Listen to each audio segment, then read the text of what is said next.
So I'm painting this clown, which is a photograph that was taken in a place where I grew up, in Deptford, London. I'm working on a body of work at the moment which is centred around the Pepys Estate.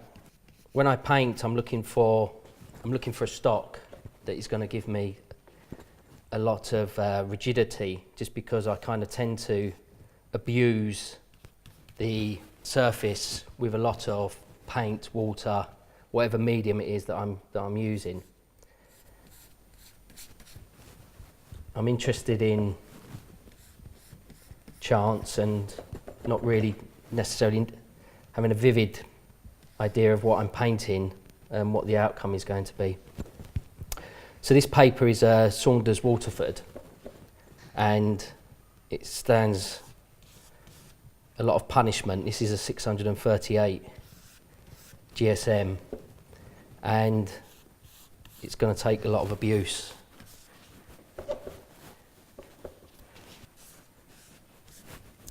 Right, so next I'm going to move over to the sink. Take this.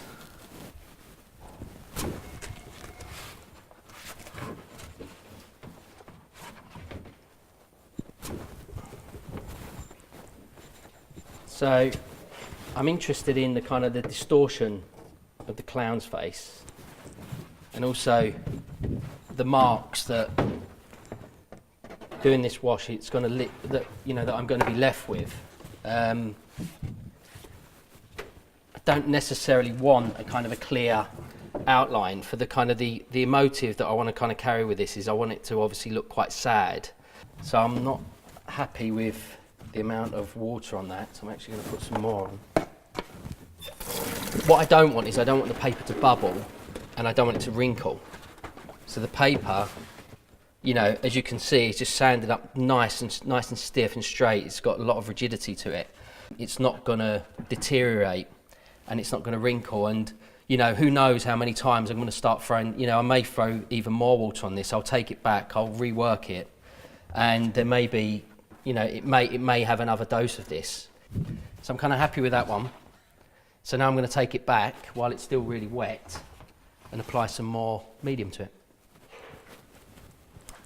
So now this is, for me, is when the kind of the fun starts to happen, in that I've got a very wet surface.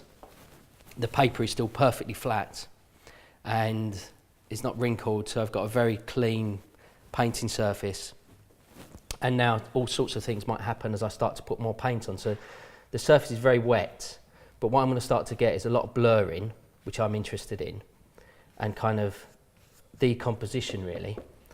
And now it starts to get a lot more emotive for me, and you can start to see the marks that are happening.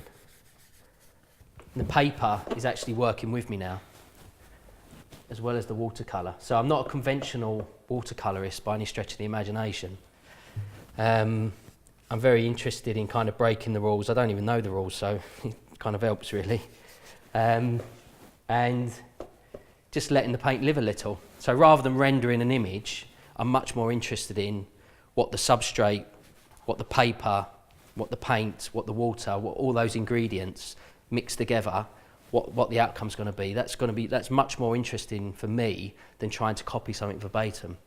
So as you can see, there's some interesting things starting to happen with the surface now. So the mouth was upturned, so I didn't like that. So I'll take that away.